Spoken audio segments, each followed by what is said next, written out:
चलो पहले बात। Hey guys, welcome back to my channel I suspense Shivangi. So guys, आप सब देख सकते हैं 2:10 हो रहा है और 20 जनवरी है जैसा कि, और मैं उठ चुकी हूँ। और आज के ब्लॉग की शुरुआत मैं बहुत ही हरिवंश राय जी की कविता से करना चाहती हूँ, जो कि मुझे बहुत ज़्यादा मोटिवेट करती है। आई होप आप सबको करेगी।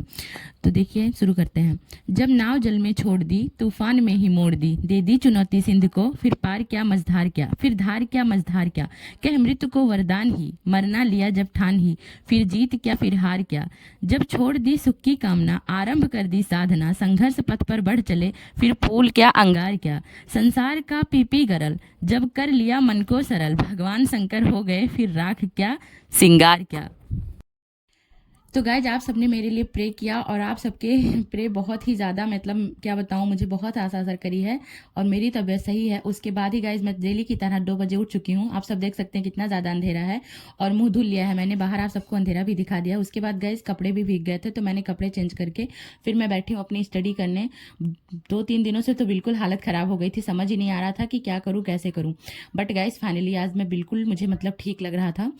तो जैसे कि ये पोएम है ना, इसके एक एक वर्ड मतलब मुझे, मेरी स्थिति कैसी भी हो, मुझे इतना ज़्यादा मोटिवेट करते हैं ना, सच बताऊं। मैंने अपने रूम में लिख के भी चिपकाया हुआ है, बहुत ही ज़्यादा मोटिवेट करते हैं। एक एक लाइनें ऐसी हैं, है ना, क्योंकि अब हमारे पास कुछ बचा ही नहीं है। एक एक लाइन, जैसे जब ना जल में छोड़ दी, तूफान में ही मोड़ दी। जब हम तूफान में ही मोड़ चुके हैं तो हमारे पास ना तो गिव अप करने का कोई रास्ता है और ना ही किसी और मुड़ने का, है ना। अब हमारे पास एक ही रास्ता है कि हम अपने स्वयं के प्रति ईमानदार रहें और निरंतर प्रयास जारी रखें, अपने आप से संघर्ष हमेशा जारी रखें। अगर सही मायने में देखा जाए गाइस, तो किसी और से संघर्ष नहीं होता, खुद ही से संघर्ष होता है।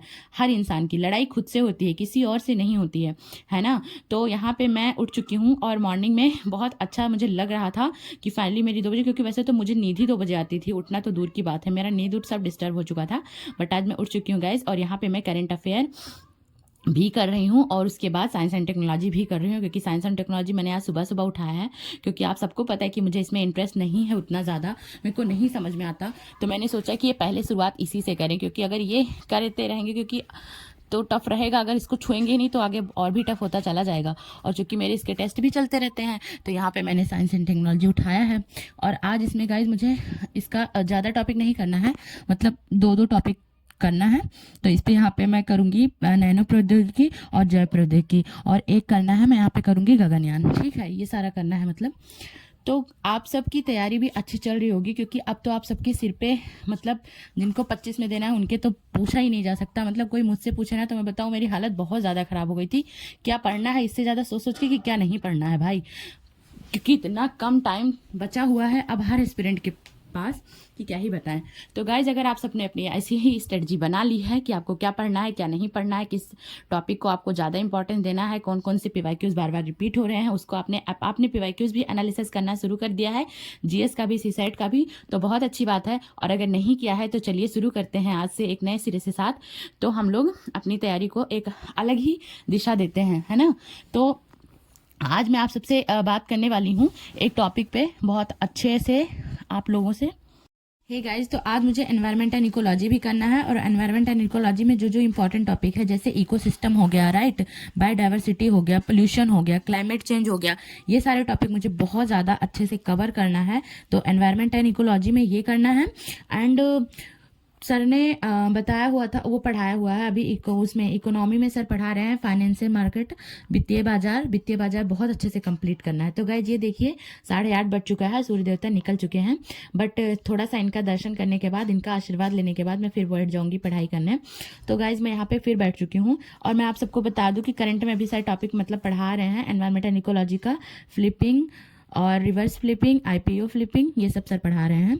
तो ये सारे टॉपिक जो सर पढ़ा चुके हैं, मतलब करंट अफेयर का, एंड जो जो टॉपिक है इसको मुझे रिवाइज करना है, बहुत अच्छे से कंप्लीट करना है। अब किसी ने पूछा था कि दीदी पीटी के लिए कौन कौन सी एनसीईआरटी पढ़ें, जैसे अभी हमने ज्योग्राफी के लिए कोई एनसीईआरटी नहीं पढ़ पाए हैं, टाइम नहीं था, तो अभी कौन सा पढ़े। तो भाई मैं आपको इंपॉर्टेंट एनसीईआरटी के नाम बता दे रही हूँ। जैसे आप 10th क्लास की सबसे पहले ले लीजिए, 10th क्लास की समकालीन भारत, ठीक है।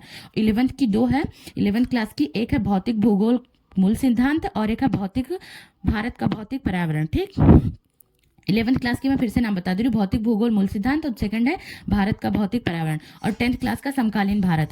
12th का एक है भारत, लोग और अर्थव्यवस्था, इसके कुछ कुछ सिलेक्टेड टॉपिक पढ़ने हैं, एंड मानव भूगोल भारत का। तो आप ये कर लीजिएगा गाइस। देखिए मेरी हालत ये खस्ती हो चुकी है, बिल्कुल समझ ही नहीं आ रहा था। ये देखिए बिल्कुल थकान बहुत ज़्यादा हो गई, क्योंकि आज मैंने नॉन स्टॉप स्टडी कर ली ना बहुत दिनों के बाद, तो इसीलिए ऐसी हालत हो गई है। आप सब देख सकते हैं यहाँ पे मौसम कैसा हो रखा है, मतलब क्या ही बताएं। बहुत ज़्यादा धूप वाला मौसम नहीं है 2-3 दिन से, मतलब सही सही रहता है, ऐसे ही रहता है, बादल बादल हल्का सा। धूप बहुत तेज़ वाला निकल ही नहीं रहा है गाइस, पता नहीं क्यों। अब तो मेरी तबीयत ख़राब थी ना, तो मुझे और भी ज़्यादा धूप की ज़रूरत थी, पर मौसम चेंज हो रखा है पूरी तरीके से। अब गाइस मैंने जितना पढ़ा था, मैंने आपको बताया था कि मतलब क्या क्या पढ़ा है मैंने। साइंस एंड टेक्नोलॉजी किया था, करंट अफेयर एंड नोट्स के, फिर उसके बाद मुझे एनवायरमेंट एंड इकोलॉजी का करना था, और ये इकोनॉमी के करंट अफेयर। अब मैं सभी के टॉपिक्स, जो जो टॉपिक मैंने पढ़े हैं उनके प्रीलिम्स प्रैक्टिस सीरीज से प्रैक्टिस करी थी। तो गाइज मैं आप सबको बता दूं, और रही बात प्रैक्टिस सेट का, सबने पूछा था, तो देखिए आप कोई भी प्रैक्टिस सेट ले लीजिए, आपको उससे हेल्प होगी। पीवाईक्यूज मतलब सॉरी प्रैक्टिस सेट नहीं, पीवाईक्यूज की किसी कोई भी बुक, लेकिन सबसे अच्छी मगर मतलब मैंने जो 2 फॉलो किया है, एक मैंने आपसे बताया था दिशा पब्लिकेशन का, मृणाल सर का, और बाकी दृष्टि का। तो दृष्टि में आपको 2011 से 2024 तक ही मिलेंगे, और बाकी सी सेट का भी पीवाईक्यूज। तो पीवाईक्यूज को आपको हमेशा अपना इंपॉर्टेंट मान के चलना है, कि बहुत ज़्यादा इंपॉर्टेंट आपके लिए पीवाईक्यूज होने वाला है। और गाइज एक चीज़ आप सबसे और कहना था कि आप सबने बहुत ही दिल से विश किया, बहुत ही ज़्यादा प्रे किया होगा, तभी मैं जाकर इतना जल्दी स्वस्थ हो पाई हूँ। बट फाइनली अब मैं ठीक हूँ, तो अब बस लगातार पढ़ना है और बहुत ज़्यादा मेहनत करना है। आप सभी को, जितने भी लोग ब्लॉग देख रहे हैं, जितने भी लोग एस्पिरेंट हैं, आपने जिस भी चीज़ को चुना है, कोई भी तैयारी चुनी हो आपने, एसएससी सीजे जो भी चुना हो, मतलब पीएससी, आप अपने आप को पूरी तरह से अपनी स्टडी में झोंक दीजिए। मेरे से भी बहुत ज़्यादा, मतलब 2 दिन तो मेरी हालत बहुत ख़राब थी, रेस्ट हो चुका। अब कंटिन्यू स्टडी करना है, बहुत मेहनत करना है गाइज। तो सबको साथ में, सब लोग साथ में अपना मेहनत करिए अपनी चीज़ें, क्योंकि हम हर हाल में यही कहते हैं कि, और जो लोग भी आपको हराने की कोशिश कर रहे हैं ना, उनको आपको हराना होगा। तो अपनी मेहनत से ही हराया जा सकता है, आपके सक्सेस से ही लोगों की हार होगी और आपकी जीत होगी। तो इसीलिए आप दिन रात आपको मेहनत करना है ना। तो अपने आप को हमेशा कभी भी हार मत मानने दीजिए, हमेशा अपने आप को स्ट्रांग रखिए। ये जर्नी जो है ना ऐसी है, इतनी टफ है कि हर तीसरे दिन लगता है कि गिव अप कर दो, गिव अप कर दो। हर एस्पिरेंट के साथ ये होता है, क्योंकि एक तो इतना वास्ट सिलेबस, दूसरा इतना माहौल ऐसा, और थोड़ी सी स्थिति भी, तो इंसान को लगता है। बट नहीं, जब लगे कि एकदम से बिल्कुल अब कुछ बचा नहीं है, हार रहे हैं, तभी तो बनकर खड़े रहना है। अपने आप को समझाना है कि मतलब हम कर सकते हैं, कुछ भी हो जाए, हालात कैसे भी हो जाए। तो जिन जिन लड़कियों का कमेंट आ रहा है कि दीदी मैं यहाँ से हूँ, मेरे साथ प्रॉब्लम है, वहाँ से हूँ, मेरा सभी से यही कहना है भाई, चाहे लड़की हो चाहे लड़के हो, जो भी एस्पिरेंट होंगे उनके लाइफ में प्रॉब्लम आएगी, जरूर आएगी, है ना। अगर आप एक एस्पिरेंट हैं तो आपके लाइफ में प्रॉब्लम नो डाउट आएगी, आपको बहुत कुछ फेस करना होगा, अलग अलग तरीके से प्रॉब्लम आएंगी, लेकिन फिर भी आपको लगे रहना है, अपनी स्टडी पे फोकस करते रहना है, और आपको जीतना है, आपको सफल होना है हर हाल में, ये चीज़ याद रखिएगा। तो गाइज आप सबके, सभी लोगों का, मैं आपको सभी लोगों को दिल से धन्यवाद देना चाहती हूँ। आप सबका बहुत ही बहुत ज़्यादा धन्यवाद कि मैं ठीक हो चुकी हूँ, और अब डेली मुझे स्टडी करना है। आप सभी स्टडी करिए। और गाइज हाँ, जितने लोग भी मेरी वीडियो देख रहे हैं, मेरे चैनल पर भी नए हैं, प्लीज़ चैनल को सब्सक्राइब कर लीजिएगा, एंड वीडियो को लाइक ज़रूर करिएगा। ठीक है गाइज, मिलते हैं नेक्स्ट ब्लॉग में।